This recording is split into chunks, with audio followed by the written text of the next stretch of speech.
الذي خلقني فهو يهدين والذي هو يطعمني ويسقين وإذا مرضت فهو يشفين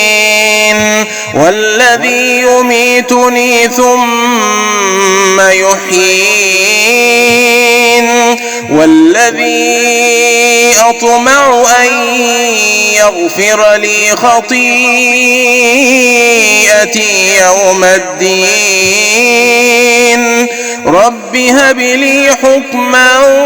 وألحقني بالصالحين واجعل لي لسان صدق في الآخرين